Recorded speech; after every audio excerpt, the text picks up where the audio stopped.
కూటమి ప్రభుత్వం ఏర్పడి రెండేళ్లవుతున్నా టీడీఆర్ బాండ్ల కుంభకోణం బాధ్యులపై చర్యలు లేవు. రోడ్ల విస్తరణలో స్థలాలు కోల్పోయిన వారికి ఇచ్చే బదిలీకి వీలున్నటువంటి హక్కు పత్రాల జారీలో వైసీపీ ప్రభుత్వంలో భారీగా అక్రమాలు చోటు చేసుకుంటున్నాయి. అప్పట్లో కొందరు మంత్రులు, ఎమ్మెల్యేలు, మేయర్లు, డిప్యూటీ మేయర్లు, మున్సిపల్ చైర్మన్లు ఇలా తమకు అనుకూలమైనటువంటి కమిషనర్లను, పట్టణ ప్రణాళిక అధికారుల ద్వారా చక్రం తిప్పి కోట్లు కొల్లగొట్టారన్న ఆరోపణలు ఉన్నాయి. నివాస ప్రాంతాల్లోని స్థలాలను వాణిజ్య ప్రాంతాలుగా, వ్యవసాయ భూములకు సమీపంలోని డోర్ నంబర్ల మార్కెట్ విలువ జోడించి అత్యధిక విలువైన బాండ్స్ను తమ బినామీలకు జారీ చేయించారు. ఈ కుంభకోణంపై విజిలెన్స్, సిఐడి విచారణ రెండేళ్లుగా కొనసాగుతూనే ఉంది. శాఖాపరమైన విచారణ నివేదికలు మాత్రం బుట్ట దాఖలయ్యాయి. ఈ అంశంపై కూడా చర్చిద్దాం బ్రీఫ్గా. వెంకటేశ్వర్లు గారు,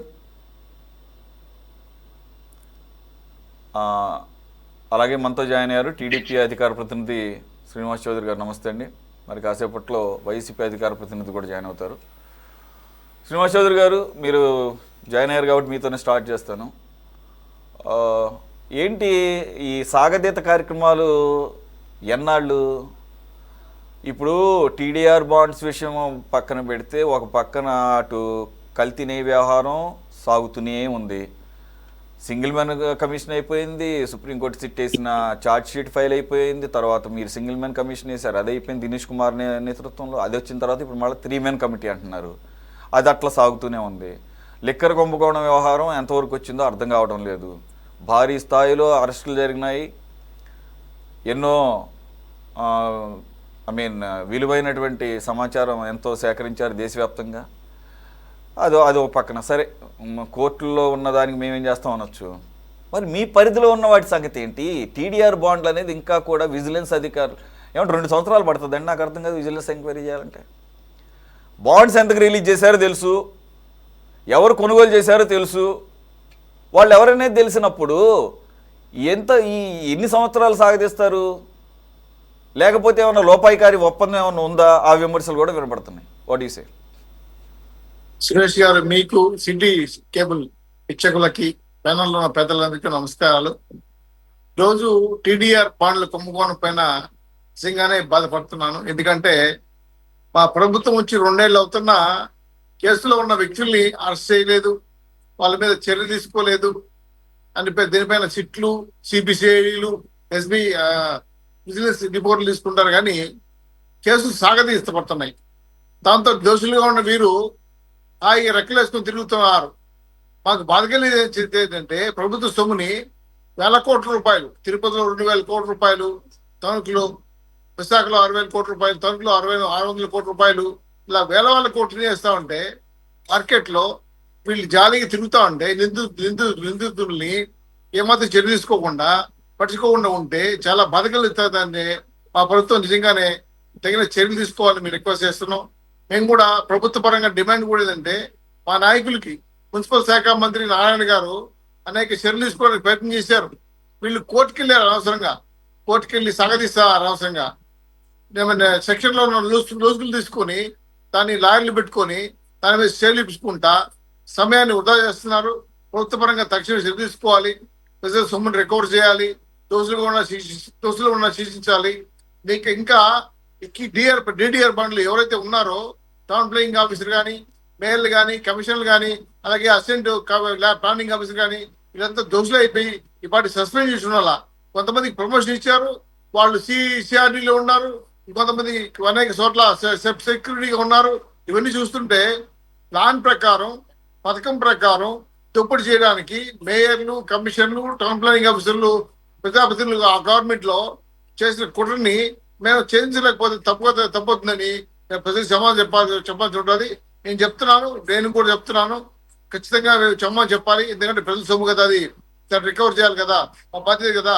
ఇప్పుడు డీడీఆర్ పైన అనేక విషయాలపైన మేము డిమాండ్ చేసాం. అప్పుడు తప్పు చేస్తే ఇప్పుడు మళ్ళీ మెత్తగా ఉంటే పొరపాటేది, తప్పుగా ఒప్పుకోవాలని మేము అనుకుంటున్నాం. ఎందుకంటే ఇంకైనా మున్సిపల్ శాఖ మంత్రి తగిన చర్యలు తీసుకోవాలని మేము కూడా డిమాండ్ చేసాం. మా మున్సిపల్ మంత్రులు మాట్లాడాం. వాళ్ళు అనేక కేసుల పైన, వీరు వేస్తున్న కేసుల పైన స్టేలు, అలాగే సాగనీత కేసుల పైన లాగుతున్నారు. దాని మీద అనుమానాలు వస్తున్నాయి కాబట్టి ప్రజల్లో తెచ్చిన బాధ్యత మా పైన ఉంది. ప్రభుత్వపరంగా ఈ చర్యల పైన తగిన చర్య తీసుకోవాలని, వెంటనే దోషులు శిక్షించాలని డిమాండ్తో పాటు మేము కూడా పార్టీకి లెటర్ ఇచ్చాం. తిరుపతికి వేల కోట్ల రూపాయలు తీసేశారు. 442 డీడీ బార్ చూస్తే వాళ్ళు స్థలం ఒక చోట, డబ్బులు ఇచ్చింది ఒక చోట, అనేక అవతకులు గురయ్యాయి. దీని మీద వేల కోట్ల రూపాయలు చేతులు మారాయి, పెద్దలు గద్దెల్లాగా మేసుకున్నారు. ఈ విషయాన్ని మనం ఆ గవర్నమెంట్ లో ఎండగట్టాం. దీన్ని ఇప్పుడు మన గవర్నమెంట్ లో ఖచ్చితంగా జవాబు చెప్పాలా, ఇది బాధ్యతారహితంగా ఉండకూడదని డిమాండ్ తో పాటు పార్టీని కూడా ప్రశ్నిస్తున్నాం. పార్టీలో పెద్ద నాయకులు కూడా దీన్ని మాట్లాడారు. మేము కూడా కేసులు పెట్టాం, తిరుపతి నుంచి కూడా కేసులు పెట్టాం, అర్జీలు ఇచ్చాం. దీనిపైన మా ఎంఐ మంత్రి గారు డిమాండ్ కూడా సప్లై చేశారు. దీనికి సిబిసిఐడి ఎంక్వైరీ చేశారు, అలాగే విజిలెన్స్ కూడా చేశారు, నిగదేశారు, రోజులు పట్టుకున్నారు. అనేక అంశాలపైన కేసులు గతంలో జరిగాయి కాబట్టి వాళ్ళని పట్టుకోమని నిలదీయమని కాదు కదా, వాళ్ళు తగ్గి శిక్షించాలని మేము కోరుతున్నాం. ఎందుకో ప్రభుత్వపరంగా కొంత మెదకువైన ఇస్తున్నారని మాకు కూడా బాధ కలుగుతా ఉంది. ప్రజల సొమ్ము కాబట్టి తీసుకొని తిందామని జాలి చేసిన పెద్దలకి సెక్యూరిటీగా ఉండే పరిస్థితి ఏర్పడతా ఉంది. దీన్ని ఖచ్చితంగా డిమాండ్ చేస్తే ప్రజలు సమాధానం చెప్పాల్సిన బాధ్యత మనకుంది. కాబట్టి మేము కూడా చెప్పేది ఏంటంటే న్యాయపరంగా, చట్టపరంగా, ప్రభుత్వపరంగా శ్రీనివాస్ చౌదరి గారు, మీరు లోకల్ గా ఉంటున్నారు కాబట్టి శ్రీనివాస్ చౌదరి గారు స్పెసిఫిక్ గా తిరుపతిలో రిలీజ్ చేసినటువంటి బాండ్లు ఇచ్చారు, దాని డీటెయిల్స్ కొద్దిగా క్లుప్తంగా చెప్పగలరు? అసలు అవి ఏ పర్పస్ మీద అవి బాండ్స్ రిలీజ్ చేశారు? వాళ్ళు రోడ్లు వేసారు సార్. రోడ్లకి అడ్డంగా ఉన్న ప్లాట్లకి యజమానులు ఉన్న వ్యక్తులకి టీడీఆర్ బాండ్లు ఇచ్చారు. కొన్ని కమర్షియల్ అడ్డంగా ఉన్నాయని పలుకొట్టడానికి టీడీఆర్ బాండ్లు ఇచ్చారు. దీనిపైన అనేక అనుమానాలు ఉన్నాయి. స్థలం ఒక చోట, బాండ్ ఒక చోట, వ్యక్తులు ఒక చోట ఉండడం వల్ల దీని మీద పెద్ద కుట్ర జరిగిందని, కుంభకోణం ఉందని, డబ్బులు వృధా చేశారని మేము డిమాండ్ చేశాం. దీనిపైన మేము అప్పుడు కూడా మాట్లాడాం. దీనిపైన సన్నాయి నొప్పులు కూడా మాకు కూడా బాధ కలిగిస్తామని దీనిపైన విజిలెన్స్ రిపోర్ట్ వచ్చింది. మేయర్ గా ఉన్న వ్యక్తి 600 కోట్ల రూపాయల కుంభకోణంలో పాత్ర ఉందని మేము చెప్పాం. దాన్ని మార్కెట్ బిల్లు చూస్తే 2000 కోట్లు ఉందని. దీన్ని చూస్తే భయం వేస్తుంది. ఒకసారి ప్రభుత్వ డబ్బులు కమిషన్ కింద తీసేశారు కాబట్టి దీన్ని తెగదల్చిన అవసరం అయితే అనుకుంది. ఖచ్చితంగా తిరుపతిలో రోడ్లే కాదు, ప్లాట్లే కాదు, అభివృద్ధి పేరుతో చేస్తున్న ప్లాట్ల సమీకరణకి టీడీఆర్ బాండ్లు ఇవ్వడం న్యాయపరంగా లేదని డిమాండ్ చేశాం.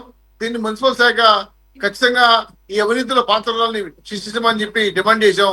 తిరుపతిలో ఉన్న అన్ని ప్లాట్లకు కొలతల ప్రకారం చట్ట ప్రకారం తీసుకోవాలంటే ప్రతి ప్లాట్ కొలిచి ఎంత డబ్బులు ఇవ్వాలని తెలుసుకోవాల్సిన అవసరం ఉంది.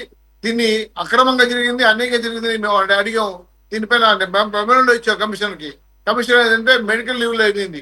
ఇప్పుడు జాయింట్ కమిషన్ ఇన్ఛార్జిగా ఉన్నారు, వాళ్ళు కూడా మాట్లాడాం, వెంటనే చర్య తీసుకుంటామని చెప్పాం. కానీ ఎందుకో దీన్ని డ్రాబ్యాక్ అవుతామని బాధ కలుగుతా ఉంది. ప్రజలకు సమాధానం చెప్పాలని ఉంది కాబట్టి ఖచ్చితంగా మేము సభాముఖంగా ముఖంగా ప్రజలకు క్షమాపణ చెప్పాలని కోరుతున్నాం. ఎందుకంటే మేము న్యాయం చేయడం తప్పు కాదు, వెంటనే చర్య తీసుకోవాలని చెప్పి మున్సిపల్ శాఖన కోరుతున్నాం. మా మంత్రి గారు కూడా దాని మీద చర్య తీసుకోవడానికి ప్రయత్నం చేశారు. కానీ లీగల్ ఆ అంశాలు కొన్ని అడ్డం వస్తున్నాయి, దాన్ని వెంటనే చర్య తీసుకోమని చెప్పి మంత్రి గారితో మాట్లాడారు సార్. ఖచ్చితంగా తొందరలో చర్య అయితే ఉంటుంది, తప్పించుకోరు. Good appreciated. ఉన్నదాన్ని హానెస్ట్గా ఒప్పుకున్నారు కాబట్టి.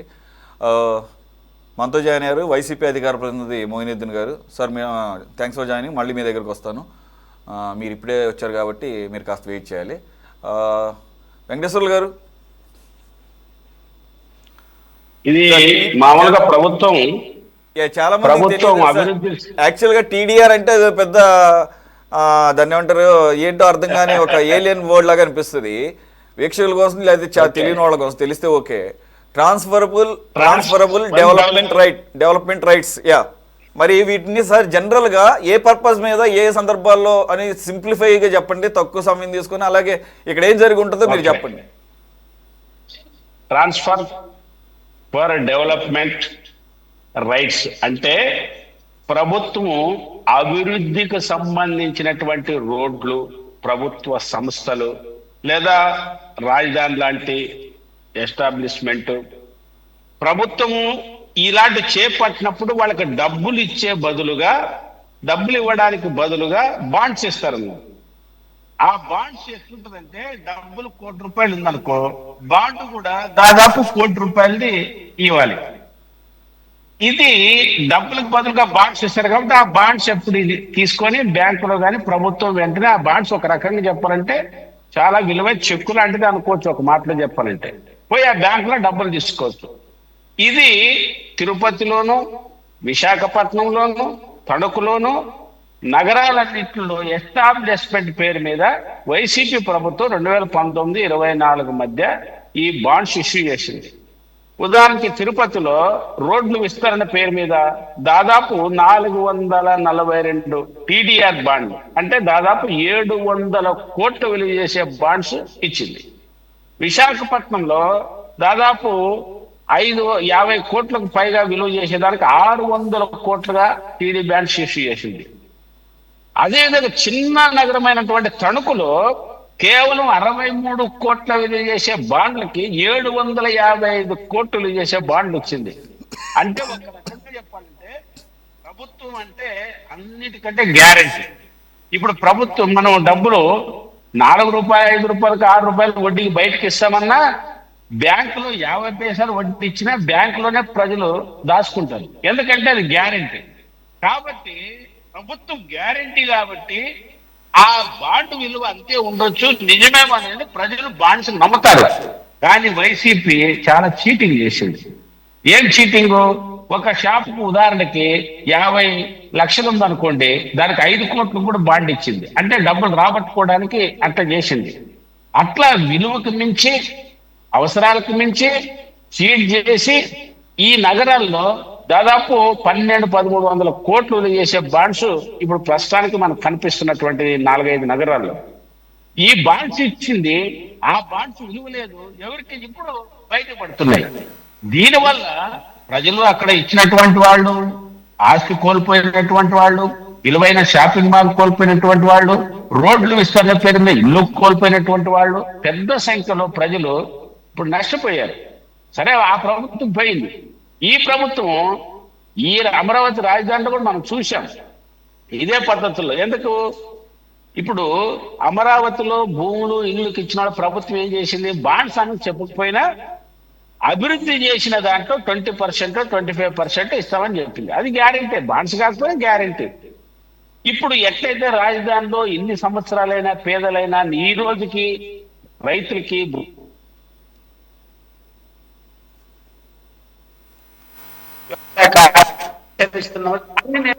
పట్టట్లేదు.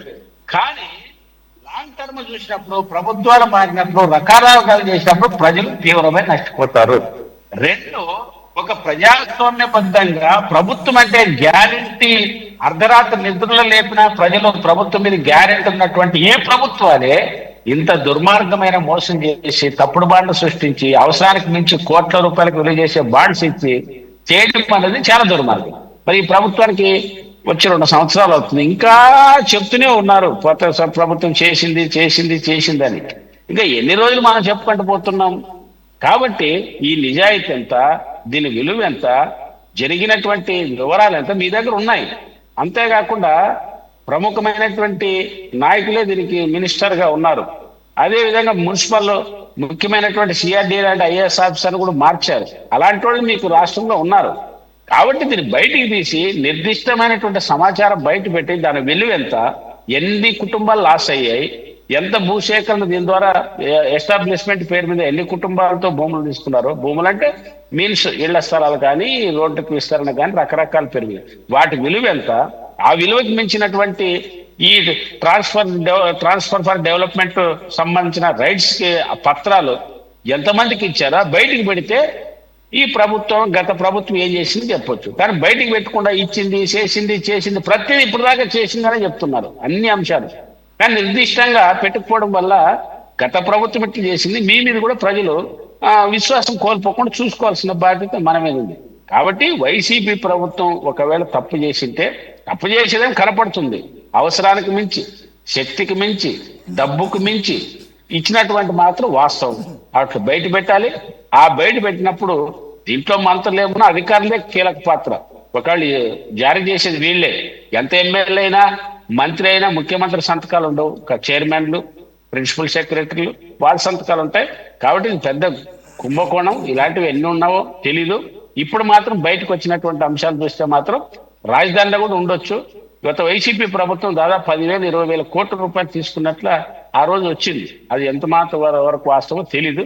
కాబట్టి నేను తెలుగుదేశం సోదరులకు చెప్పేది ఏమిటంటే, ఇంకా ఇది చెప్పేది మానేయండి, దీన్ని బయటకు చేస్తాం చేస్తాం. 2 సంవత్సరాలు అయిపోయింది, ఇంకేముంది, ఇక సగం కాలం అయిపోయింది.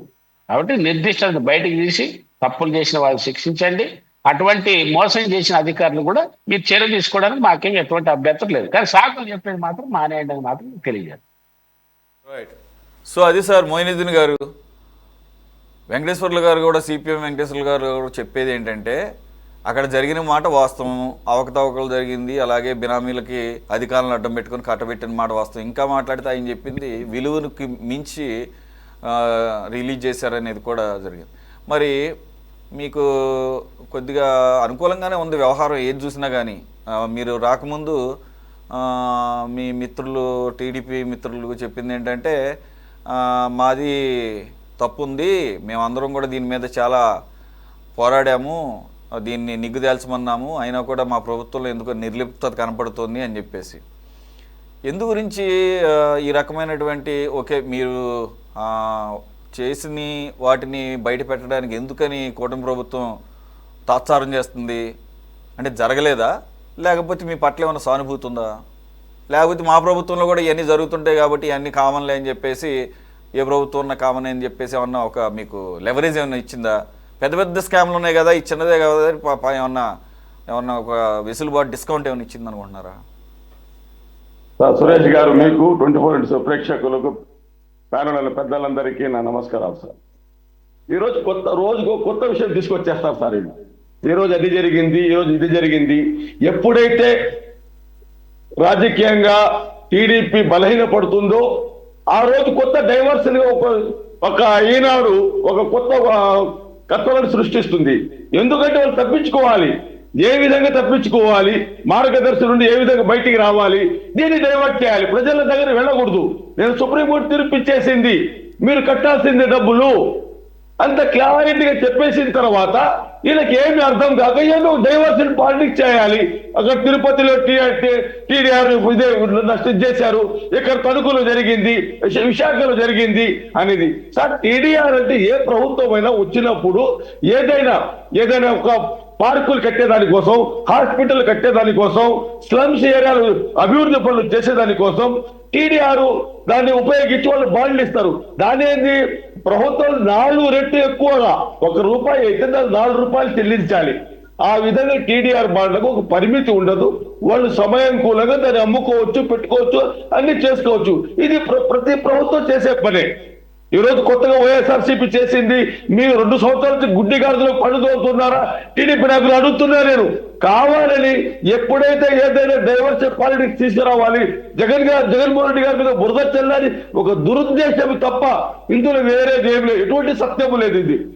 ఇందులో ఎటువంటి సత్యం లేదు సార్. మీకు తిరుపతిలో శ్రీనివాస ఫ్లైఓవర్ ఉంది సార్, తిరుచునావు నుంచి అక్కడ ఫ్లైఓవర్ చేశారు, 684 కోట్ల రూపాయలు. కలెక్టర్లు చెప్పేశారు 67% టీటీడీ, 33% ప్రభుత్వం అనేది 684 కోట్ల రూపాయలకు. అయితే అక్కడ టీటీడీ వాళ్ళు ఎవరు పాల్గొనలేదు, టీటీడీ వాళ్ళు అక్కడ ఎవరు పాల్గొనలేదు. 67% టీటీడీ నిధులు, 33% ప్రభుత్వ నిధులు. శ్రీనివాస ఫ్లైఓవర్ 6 కిలోమీటర్లు. అయితే ఇక్కడ జరిగే చూడండి సార్, అంత పెద్ద డబ్బు పెట్టే టీటీడీలో ఏ అధికారి అందులో పాల్గొనలేదు, కేవలం కలెక్టరు వాళ్ళు పాల్గొని చేసేయమన్నారు. తర్వాత వైఎస్ఆర్సీ ప్రభుత్వం వచ్చింది, దానిని 634 కోట్ల రూపాయలకి పూర్తి చేశారు సార్. 684 కోట్లు ఎక్కడ, 634 కోట్లు ఎక్కడ అంటే ప్రతి చోట వీళ్ళు అవినీతి చేస్తూ ఉంటారు, వైఎస్ఆర్సీపీ మీద బురద జల్లుతూ ఉంటారు. ఇంకా వేరే పని లేదు. అభివృద్ధి గురించి మాట్లాడరు, డెవలప్మెంట్ గురించి మాట్లాడరు, ఏమీ లేదు. ఒక కొత్త కోణం వచ్చేస్తుంది. ఏ రోజైతే ఈనాడు పైన కథనాలు వస్తాయో, ఏ రోజు కిరణ్ గారి పైన కథనాలు వస్తాయో, ఏ రోజైతే ఆంధ్రజ్యోతి మీద కథనాలు వస్తాయో, వీటన్నిటి మీద ఎప్పుడైతే వచ్చేస్తారో కొత్తగా రూల్ వచ్చేస్తుంది.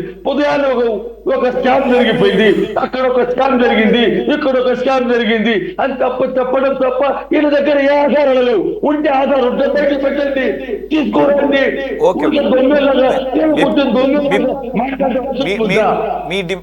మీ డిమాండ్ లో సహేతుకమైన సహేతుకంగా ఉంది, కానీ టీడీఆర్ బాండ్ల విషయం అనేది కొత్త సమస్య అయితేనే అది నాకైతే గుర్తుంది. ఇది కొత్తగా సృష్టించిందేం కాదు, ఇది ఎప్పటి నుంచో వినపడుతోంది. కాబట్టి మీరు ఒక మాట అనొచ్చు, ఒకవేళ ఏమైనా జరిగితే నిగ్గు తేల్చండి, మీ దగ్గర దమ్ము లేదు కాబట్టి దాన్ని అవసరం వచ్చినప్పుడు పైకి తీస్తున్నారని చెప్పండి. కొత్తగా వచ్చిన వ్యవహారం అయితే కాదు ఇది. ఈవెన్ శ్రీనివాస్ చౌదరి గారు ఒప్పుకున్నారు, ఇది ఎప్పటి నుంచో ఉన్నదే, దీని మీద మా ప్రభుత్వమే నిర్లిప్తగా ఉంది, ఎందుకు ఎక్కడ తేడా జరుగుతుంది, ఎక్కడ ఏం జరుగుతుందో తెలియదు అని చెప్పేసి ఆయన అన్నారు. అలాగే వెంకటేశ్వర్ల గారు కూడా అదే అన్నారు. కాబట్టి ఏంటంటే అవకతవకలు ఉన్నాయండి బయట పెట్టాలి, లేకపోతే మీరు అన్నట్టు మూసుకొని కూర్చోవాలి. సో ఎనీవే మీ పాయింట్స్ అయితే కానీ సహేతుకంగా ఉన్నాయి. Thank you. ఒక్క నిమిషం సార్, సైదా గారు కంక్లూడ్ చేద్దాం సార్. సైదా గారు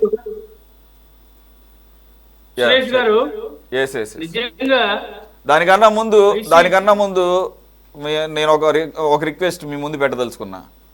మీరు లక్ష్మణ్ గారు ఇందాక మాట్లాడక ముందే దీనికి ముందు టాపిక్లో ఆయనకు అసలు అవకాశం రాలేదు, అంతసేపు వెయిట్ చేస్తే అంటే ఆయన మనకు రెగ్యులర్గా వచ్చే అనలిస్టు. మీరు ఆయనకి పొలిటికల్ అఫిలియేషన్ని అలాగూ డైరెక్ట్గా ఆపాదించడం కరెక్ట్ కాదు. దానివల్ల ఇప్పుడు ఆయన అంటే వేరేగా మిమ్మల్ని ఏమంటలే, మీకు అనిపిస్తే చెప్పండి అలా అనుకో. ఆయన అయితే కనుక దానికి ఫీల్ అయ్యారు, ఆయన అందు గురించే పార్టిసిపేట్ చేయటం లేదు. ఇది మీ ముందు పెట్టదలుచుకున్నా. సురేష్ గారు నేను ఒకటి, ఎందుకంటే నేను లక్ష్మణ్ గారు మధ్యలో ఎంటర్ అయ్యి ఏమన్నాడు, ఆయన మోడీ గారికి ఏం సంబంధం, సత్యమూర్తికి ఏం సంబంధం అన్నాడా లేదా? ఆయనకు అవసరం. ఒక్క నిమిషం, నేను కూడా ఇంటర్ఫీర్ అయ్యాను, గుర్తుందో లేదో మీకు. నేను మోదీ గారి విషయం సంగతి నాకు తెలియదు, ఎందుకంటే మీరు రాజకీయ ప్రత్యర్థులు, మీరు మాట్లాడుకోవచ్చు, తప్పేం లేదు. సత్యమూర్తి గారిని కూడా ఇంక్లూడ్ చేసినప్పుడు నేను కూడా లైటర్ వీన్లో సరదాగానే తీసుకొని మిమ్మల్ని ఆపాను నేను. కానీ మీరు వెంటనే అదే కోణంలో లక్ష్మణ్ గారు కూడా ఆయన అడ్డుపడ్డాడు. ఆయనేమి 40 నిమిషాల పాటు కూర్చొని ఉన్నారు కదా. కాబట్టి ఏంటంటే మీరు అది ఒక అనలిస్ట్గా వచ్చిన వాళ్ళని డైరెక్ట్గా ఒక పార్టీకి అసైన్ చేసి ఆయన వ్యూ పాయింట్ ఇంకా చెప్పకముందే మీరు అలా అంటే మాత్రం మరి ఒకసారి ఆలోచించుకోవాలి మీరు. అంటే సురేష్ గారు నేను ఇక్కడ మీకు వివరిస్తున్నా, ఎందుకంటే లక్ష్మణ్ అంటే నా గౌరవం. మీ ఇద్దరు కూడా ఫోన్లో మాట్లాడుకుంటున్నాం బాగా, మా ఇద్దరి మధ్య ఆ బాండింగ్ ఉంది. ఆయన అనేక మంది ముఖ్యమంత్రులతో సన్నిహితంగా ఉన్నటువంటి వ్యక్తి. నేను ఆయన తక్కువ చేసి మాట్లాడిన ఉద్దేశం నాకు కాదు. ఎందుకంటే నేను బీజేపీ మీద సెటైర్లు వేసా, అవునా? సెటైర్లు వేసినప్పుడు యాజ్ ఏ పొలిటికల్ అనలిస్ట్ గా ఆయన కూడా ఆస్వాదించాలి పెద్దోడిగా. కాకుండా నన్ను కౌంటర్ చేసినప్పుడు నేను మాట్లాడాలా లేదా? దయచేసి మీరు గమనించుకోవాలా. నాకు అలాంటి ఉద్దేశం ఏదైనా, ఆయన అంటే నాకు మంచి గౌరవం, దయచేసి ఆయన అర్థం చేసుకోవాలా. అంటే మీరు నేనేమంటున్నానంటే మీరు అబ్జెక్ట్ చేయడం ఓకే, కానీ నేనేమంటున్నాను దానికి పొలిటికల్ పార్టీని అఫిలియేట్ చేయాల్సినటువంటి అవసరం లేదేమో అనేది నా భావన. సరే అది మీ ఇష్టం, ఇక నేను మీకు వదిలేస్తున్నాను నేను. సైదా గారు డిస్కనెక్ట్ అయ్యారా? ఎందుకంటే నేనేమంటే గుమ్మడికాయ దొంగలు ఎవరంటే బుధాలు దొరుకున్నట్టు మీకెందుకు సార్, మీకు సంబంధం లేదు కదా నేను మాట్లాడా. అంత తప్పి ఆయన పెద్ద అని నేను అగౌరవపరచాలనే ఉద్దేశం నాకు ఎప్పుడు లేదు. దయచేసి నేను కూడా మళ్ళీ ఆయన ఏదైనా ఇబ్బంది అయితే నేను మాట్లాడతా ఫోన్లో ఆయనతోటి, ఏ ఇబ్బంది లేదు. సురేష్ గారు ఓకేనా? Okay sir, right continue sir, carry on with the TDR. ఇప్పుడు ఏంటంటే వాస్తవంగా మనం గమనించుకోవాలా, ఈరోజు వైసీపీ ప్రభుత్వం గత 5 సంవత్సరాల పరిపాలనలో ఏ విధంగా స్కీముల పేరుతోటి స్కాములు చేసిందో మనం చూసాం. అన్ని కూడా జగనన్న కాలనీలు కాడి నుంచి మనం చూసినట్లయితే ల్యాండ్ డెవలప్మెంట్ కోసం ఏ విధంగా. హలో, మధ్యలో ఇంటర్ఫీర్ అవ్వకండి, ఆవేశపడకండి. ఇప్పుడు ఆయన కాంగ్రెస్ పార్టీ తరఫున మాట్లాడుతున్నారు, ఆయన చూసిన ఏంటో ఆయన అనుభవాలు ఏంటో చెప్తారు ఫస్ట్. ఇప్పుడు ల్యాండ్ డెవలప్మెంట్ విషయంలో వాళ్ళు ఏ విధంగా చేశారో మనం చూసాం. అలాగే విద్యుత్ ట్రాన్స్ఫార్మర్లు షిడి సాయి కంపెనీకి అప్పచెప్పి సబ్ స్టేషన్ నిర్మాణంలో ఏ విధంగా అవినీతికి పాల్పడారో మనం చూసాం. అలాగే సోలార్ కంపెనీకి సంబంధించి సోలార్ కోసం ఏ విధంగా ముడుపులు తీసుకుంటారో మనం చూసాం. ఎన్ని చెప్పుకుంటా పోతే అనేకమైనటువంటి మనం చూసాం. మద్యంలో కూడా ఎక్కడ డిజిటల్ ఫీస్ లేకుండా 3,500 కోట్ల రూపాయల అవినీతికి పాల్పడ్డారో మనం చూసాం. ఈ విధంగా చెప్పుకుంటా పోతే అనేకమైనటువంటి అవినీతి కార్యక్రమాలు. అందులో భాగంగానే ఈ టీడీఆర్ బాండ్లు మనం చూసాం. ఒక తణుకు ఆ రోజు శాసనసభ్యుడిగా ఉంటే కారుమూరి నాగేశ్వరరావు, 63 కోట్ల రూపాయలు విలువైనటువంటి భూములకి 750 కోట్ల రూపాయలు బాండ్లు ఇచ్చారంటే, ఇల్లుగల బాండ్లు ఇచ్చారంటే ఏమనాలా? ఎంత పెద్ద అవినీతి! ఈ మనం చూస్తాం 2000 కోట్ల పైచీలు, మనకు తెలిసినటువంటిది 2000 పైచీలకు ఈ యొక్క అవినీతే కాదు. తిరుపతి కానివ్వండి, అలాగే విశాఖపట్నం కానివ్వండి, తణుకు లాంటి పట్టణాల్లోనే కాదు, చిన్న చిన్న నగరాల్లో కూడా మరి పెద్ద ఎత్తున అవినీతి జరిగినట్లుగా చాలా ఆధారాలు కనిపిస్తా ఉన్నాయి. ఈ 2 సంవత్సరాలైనా మరి ప్రభుత్వం ఎందుకు వాళ్ళ మీద చర్యలు తీసుకోలేదో ఒకసారి ఆలోచన చేయాల్సినటువంటి అవసరం ఉంది. ఇంకా నెమ్మకం ఎరిగినట్లుగా చూద్దాం చేద్దామని నేను ఒకటే కోరుతా ఉన్నా సురేష్ గారు, ఈ ప్రభుత్వం ఎందుకు ఆ విధంగా వ్యవహరిస్తా ఉంది? ఎందుకంటే గతంలో పనిచేసినటువంటి అధికారులే కొంతమంది తీసుకొచ్చి కావాలని చెప్పి వాళ్ళు ప్రధానమైనటువంటి శాఖల్లో అధికారులుగా నియమించుకుంటా ఉన్నారు. ఇప్పటికి కూడా అదే తతంగం నడుస్తా ఉంది. ఇప్పుడు ఇవన్నీ కూడా ఈ రాష్ట్ర ప్రభుత్వం ఆలోచించాలా, వాళ్ళ మీద చర్యలు తీసుకోవాలా.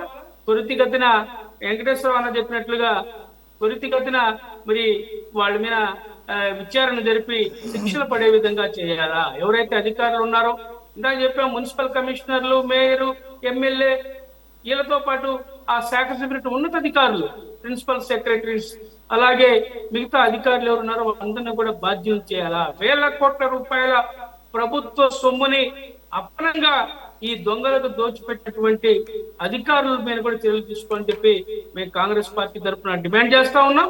ఇప్పటికే ఇందాక సీనన్న చౌదరి గారు చెప్పారు, మేము కూడా ఆ రోజు ఉద్యమాలు చేశాం దీని మీద. తిరుపతిలో టీడీఆర్ బాండ్ల విషయంలో దాదాపు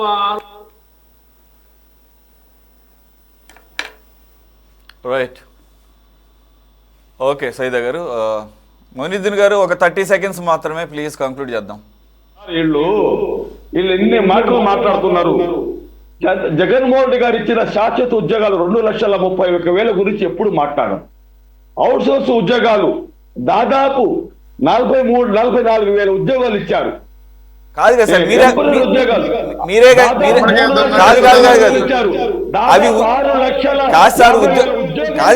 ఒక్క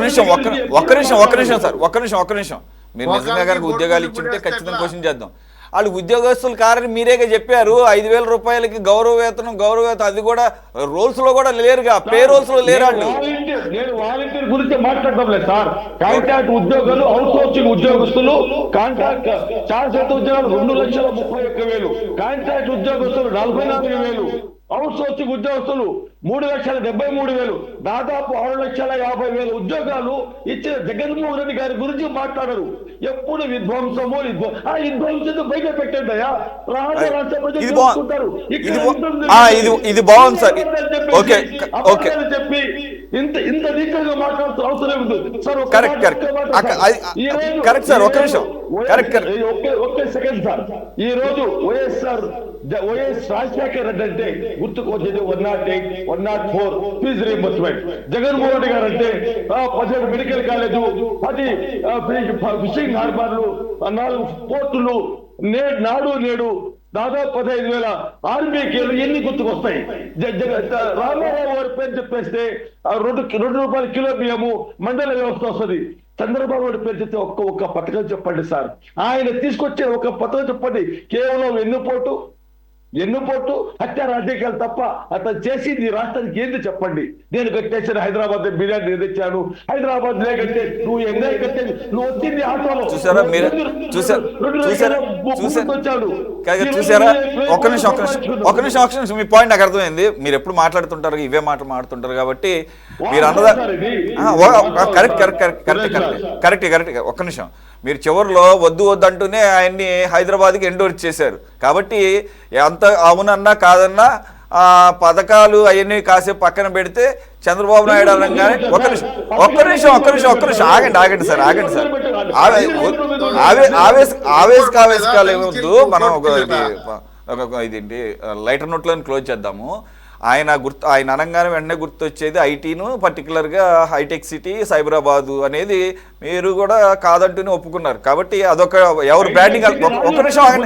ఒక్క నిమిషం ఎవరు ఎన్ని నాకు తెలుసు సార్. సార్ కట్టలేదు సార్. సార్ ఆగండి సార్, మా కళ్ళ ముందే సార్, మీరు అంత తెలియని వాళ్ళమేం కాదు. నేను విజయవాడలో పుట్టి పెరిగినా, నేను హైదరాబాద్లో ఉన్నాను, బయట దేశాల్లో మా కళ్ళ ముందు మేము చూసాం సార్, ఎవడో ఎంత పని చేశాడనేది నాకు గుర్తుంది. ఒక్క నిమిషం ఆగండి.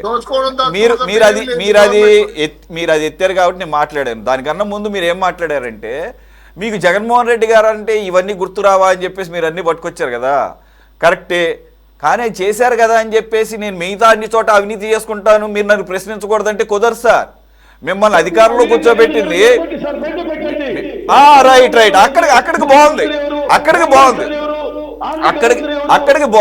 అక్కడికి బాగుంది, అది రీజనబుల్, అది కరెక్టే సార్. దానికి అగ్రీ అవుతున్నాం. ఎస్ అది ప్యానల్ మొత్తం. ఒక్క నిమిషం ఏనండి సార్, అది మొయినుద్దీన్ గారు మీతో అగ్రీ అవుతున్నాం సార్, ఆ విషయంలో మీతో అగ్రీ అవుతున్నాం సార్. మీరు ఒక్క నిమిషం ఆగండి. మీతో అగ్రీ అవుతూనే అబద్ధాలు ఏం లేదు. ఒక్క నిమిషం ఆగండి, కంక్లూడ్ చేద్దాం, ఆగండి. మీ కామెంట్స్తోనే ఏకీభవిస్తూ ఈ ప్యానెల్లో ఉన్న అందరూ కూడా, ఇంక్లూడింగ్ టీడీపీ శ్రీనివాస్ చౌదరి గారితో సహా, ఆరోపణలు చేయటం కాదు, ఏమన్నా ఉంటే నిగ్గు తేల్చండి, నిరూపించండి అని చెప్పేసి అందరూ అన్నారు. సో మీరు కూడా అక్కడేమి మీతో ఎవరు కాంట్రరీ అవ్వలేదు, కాంట్రాడిక్ట్ చేయలేదు కూడా. Thank you very much for joining. Moinuddin గారు, శ్రీనివాస్ చౌదరి గారు, వెంకటేశ్వర్లు గారు అండ్ సైదా గారు. ఇది వాటి టాప్ డిబేట్. మరో అంశంతో మళ్ళీ కలుద్దాం. Stay tuned to city 24/7.